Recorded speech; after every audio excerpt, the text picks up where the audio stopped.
శుక్లాంబరధరం విష్ణుం శశివర్ణం చతుర్భుజం ప్రసన్నవదనం ధ్యాయేత్ సర్వవిఘ్నోపశాంతయేత్. గురుర్బ్రహ్మా గురుర్విష్ణుః గురుర్దేవో మహేశ్వరः గురుః సాక్షాత్ పరబ్రహ్మ తస్మై శ్రీ గురవే నమః. వ్యాసాయ విష్ణురూపాయ వ్యాసరూపాయ విష్ణవే నమో వై బ్రహ్మనిధయే వాసిష్ఠాయ నమో నమః. కూజంతం రామ రామేతి మధురం మధురాక్షరం ఆరుహ్య కవితాశాఖాం వందే వాల్మీకికోకిలం. శ్రుతిస్మృతిపురాణానాం ఆలయం కరుణాలయం నమామి భగవత్పాదశంకరం లోకశంకరం. సదాశివసమారంభాం శంకరాచార్యమధ్యమాం అస్మదాచార్యపర్యంతాం వందే గురుపరంపరాం. వాగర్థావివ సంపృక్తౌ వాగర్థప్రతిపత్తయే జగతః పితరౌ వందే పార్వతీపరమేశ్వరౌ. సూక్తిం సమగ్రయతున స్వయమేవ లక్ష్మీః శ్రీరంగరాజమహిషీ మధురైః కటాక్షైః. వైదగ్ధ్యవర్ణకునగుంభనగౌరవైర్యాం కండూలకర్ణకుహరాः కవయోధయంతి. హైమోర్ధపుండ్రమజహన్మకుటం సునాసం మందస్మితం మకరకుండలచారుగండం బింబాధరం బహుళదీర్ఘకృపాకటాక్షం శ్రీవేంకటేశముఖమాత్మని సన్నిధత్తాం. మనోజవం మరుతతుల్యవేగం జితేంద్రియం బుద్ధిమతాం వరిష్టం వాతాత్మజం వనరయూథముఖ్యం శ్రీరామదూతం శిరసా నమామి. జయత్యతి బలో రామో లక్ష్మణశ్చ మహాబలః రాజాదీతి సుగ్రీవో రాఘవేణాభిపాలితః. దాసోహం కోసలేంద్రస్య రామస్య క్లిష్టకర్మణః హనుమాన్ శత్రుసైన్యానాం నిహంతా మారుతాత్మజః. రావణసహస్రం మే యుద్ధే ప్రతిఫలం భవేత్ శిలాభిస్తు ప్రహరతః పాదపైశ్చ సహస్రశః. అర్దయిత్వా పురీం లంకాం అభివజ్య చ మైథిలీం సమృద్ధార్థో గమిష్యామి విశతాం సర్వరక్షసాం. ధర్మాత్మా సత్యసంధశ్చ రామో దశరథిర్యది పౌరుషే చ ప్రతిద్వంద్వశరైరం జహిరావిణిం. ఆపదామపహర్తారం దాతారం సర్వసంపదాం లోకాభిరామం శ్రీరామం భూయో భూయో నమామ్యహం. శరజ్యోత్సనా శుద్ధాం శశీతజటాజూటమకుటాం వరత్రాసత్రాణస్ఫటికఘటికా పుస్తకకరాం. సకృన్నత్వా నత్వా కథమివ సతాం సన్నిధతతే మధుక్షీరద్రాక్షా మధురిమధురీణాః ఫణితయః. హరి ఓం. అయోధ్యాకాండము 55వ సర్గము.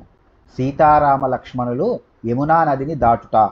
ఉషిత్వా రజనీం తత్ర రాజపుత్రా వరిందమౌ మహర్షిమభివాద్యాథ జగ్మతుస్తం గిరిం ప్రతి. తేషాం చేవ స్వస్త్యయనం మహర్షిస్స చకారః ప్రస్థితాంశ్చేవ తాన్ ప్రేక్ష్య పితా పుత్రా నివాన్వగాత్.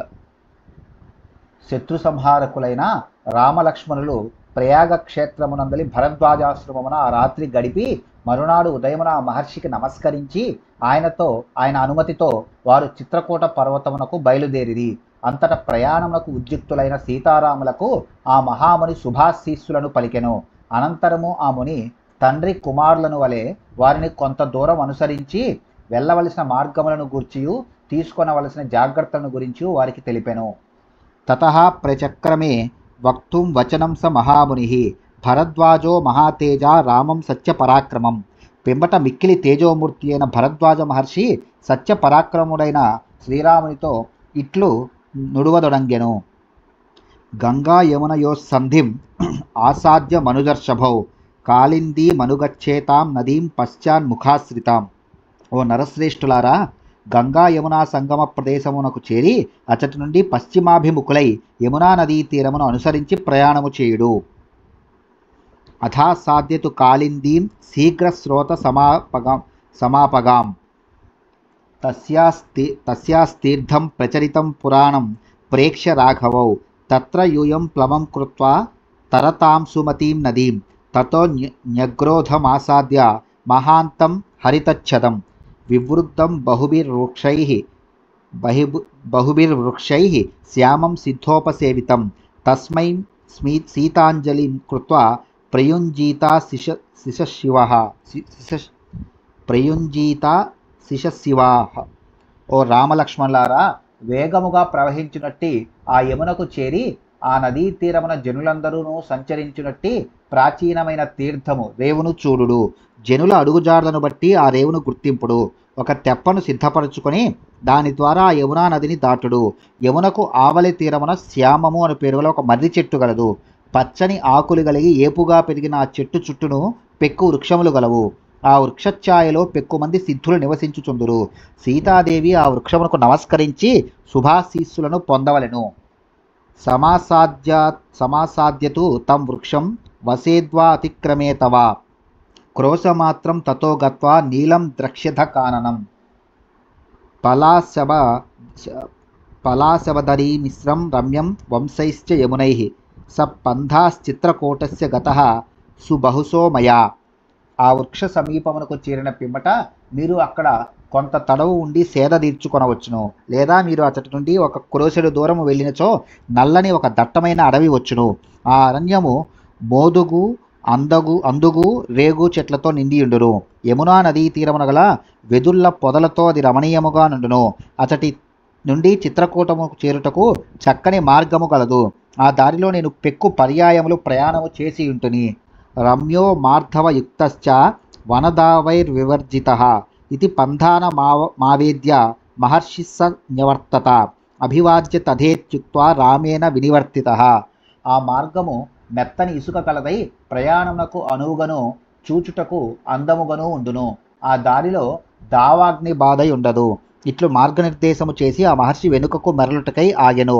అప్పుడు శ్రీరాముడు అట్లే అని పలికి మహర్షికి నమస్కరించి, అయ్యా, మీరు ఇంకా మీ ఆశ్రమమునకు వెళ్ళుడు అని పలికెను. ఉపావృత్తే బునౌ తస్మిన్ రామో లక్ష్మణమబ్రవీత్ కృతపుణ్యాః స సౌమిత్రే మునిర్యన్యోనుకంపతే. ఆ మహర్షి ఆశ్రమాభిముఖముగా తిరిగి వెళ్ళిన పిమ్మట శ్రీరాముడు లక్ష్మణుడితో ఇట్లనెను, ఓ సౌమిత్రి, మనము ఆ మహర్షి దయకు పాత్రులమై కృతార్థులమైతిమి.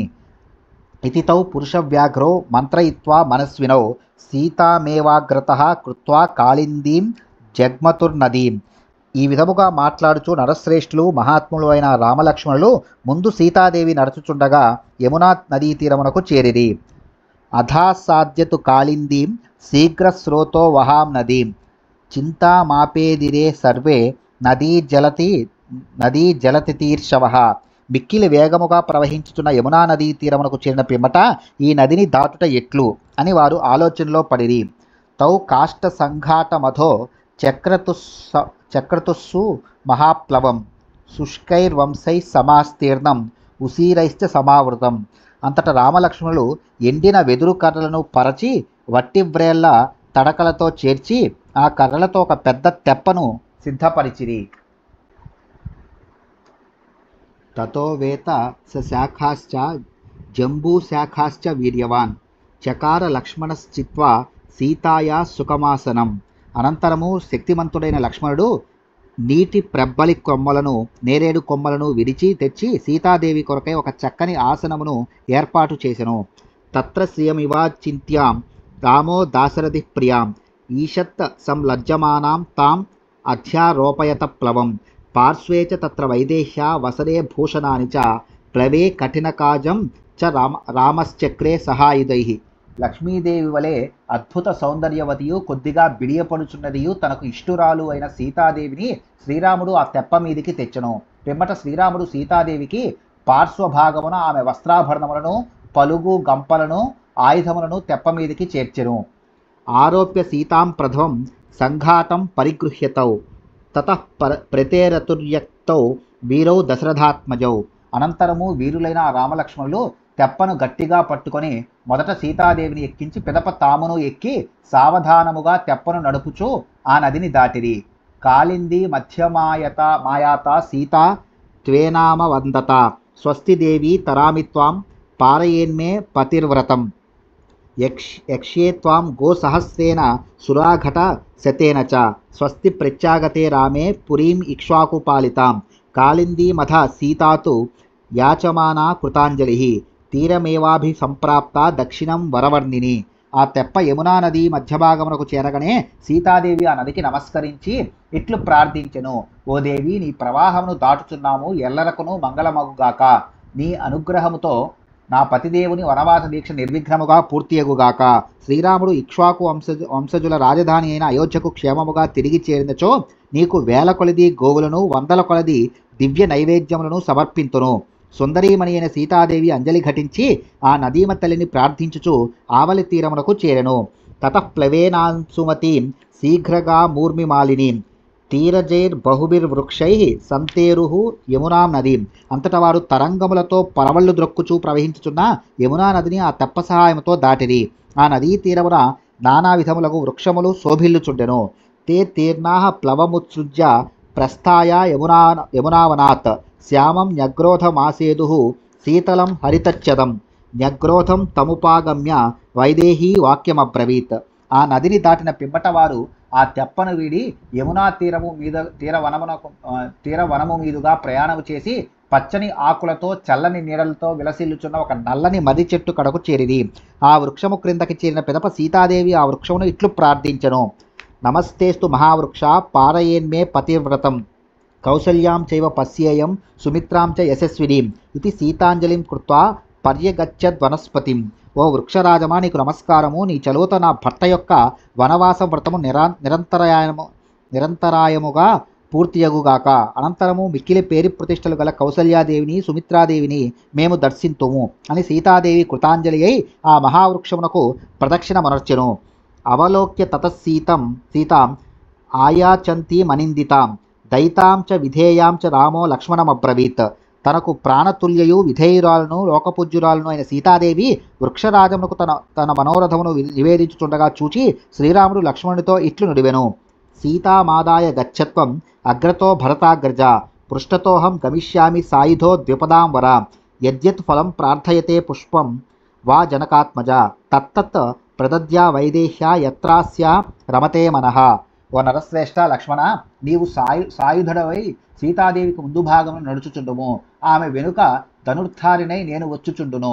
సీతాదేవి కోరిక మేరకు ఫలములను పుష్పములను ఆమె మనసు పడిన తదితర వస్తువులను ఆమెకు సమకూర్పవలెను. గచ్చతోస్తు తయోర్మధ్యే బభూవ జనకాత్మజ మాతంగయోర్మధ్యగతా శుభా నాగవధూరివ ఏకైకం పాదపం గుల్మం లతాం వా పుష్పశాలినీం అదృష్టపూర్వాం పశ్యంతి రామం పప్రచ్చ సా బలా రమణీయాన్ బహువిధాన్ పాదపాన్ కుసుమోత్కటాన్ సీతావచన సంరబ్ధ ఆనయామాస లక్ష్మణ. అట్లు వెళ్ళుచున్న రామలక్ష్మణులకు మధ్యనున్న జానకి 2 మదగజముల నడుమనున్న ఆడు ఏనుగు వలె శోభిల్లుచుండెను. ఇది వరలో చూడనట్టి మొక్క గాని పూల పొద గాని పువ్వులతో కలకలలాడుచున్న తీగ గాని కనబడినప్పుడు సీతాదేవి వాటిపై తన అభిలాషను పతికి తెలుపుచుండెను. సీత కోరిన వెంటనే లక్ష్మణుడు పువ్వులతో విలసిల్లుచున్న రమణీయములైన నానా విధములకు మొక్కలను తీసుకొని వచ్చుచుండెను.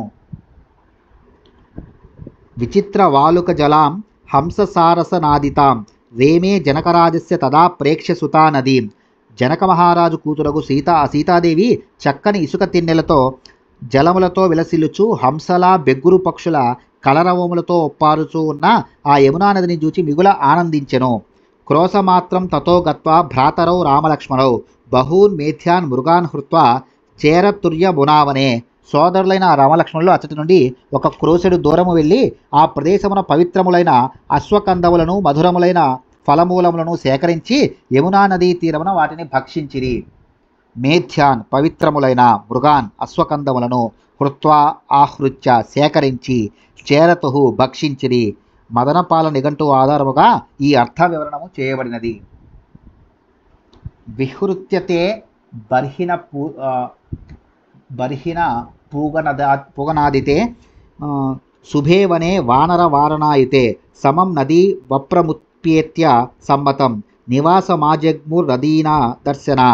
పిదపవారు నెమల్ల గుంపుల మధుర నాదములతోడను వానరముల గజముల సంచారములతోడను ఒప్పుచున్న సుందర వనప్రదేశమున విహరించిరి. అనంతరము యమునా నదీ తీరమున ఒక సమతల ప్రదేశమునకు చేరి అందరికీ సమ్మతమగుటచే వారు ఏమాత్రము దైన్యము లేని వారై అచట నివసించిరి. ఇత్యార్థే శ్రీమద్ రామాయణే వాల్మీకియే ఆదికావ్యే అయోధ్యాకాండే 55 సర్గః. వాల్మీకి మహర్షి విరచితమై ఆదికావ్యమైన శ్రీమద్ రామాయణమునందలి అయోధ్యాకాండమునందు 75వ సర్గము సమాప్తము.